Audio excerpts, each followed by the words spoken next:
Bonjour, bienvenue sur le territoire de la commune de Saint-Leu, sur la côte ouest de l'île de la Réunion. Ici, l'Europe s'engage pour la valorisation des espaces littoraux pour la ponte des tortues marines réunionnaises.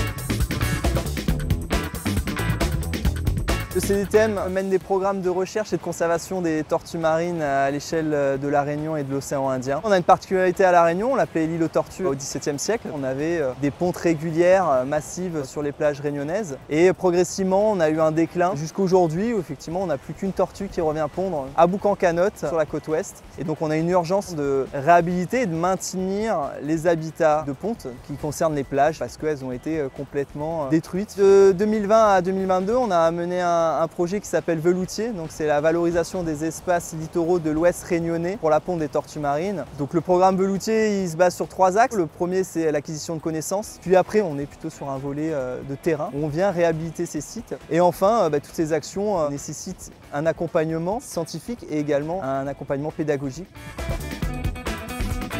Est-ce que vous savez les 2 espèces de tortues qu'on a sur les côtes de la Réunion proches du bord? On se situe sur Cap Champagne, donc c'est une plage assez particulière puisque c'est la dernière plage qui accueille la dernière tortue qui vient pondre à la Réunion. Donc aujourd'hui nous sommes ici pour faire un atelier de plantation avec les élèves du Collège des Aigrettes et nous passons un petit temps de sensibilisation qui nous permet de leur expliquer les raisons pour lesquelles on fait cette action aujourd'hui. On va faire de la lutte contre les espèces exotiques envahissantes, puis on va replanter des espèces endémiques et indigènes et on va planter par strate végétale et il me paraît important que tout le monde puisse être sensibilisé à ça. C'est une problématique qui nous touche tous. Le CDTM est financé par divers fonds publics, en grande partie européens, notamment le programme FEDER. C'est une manne financière qui est non négligeable. À terme, ce qu'on aimerait maintenant, c'est de pouvoir voir 2 générations de tortues se succéder sur les plages réunionnaises. Ça prendra quelques années, mais ce serait une belle récompense pour toutes les équipes qui ont œuvré sur le terrain.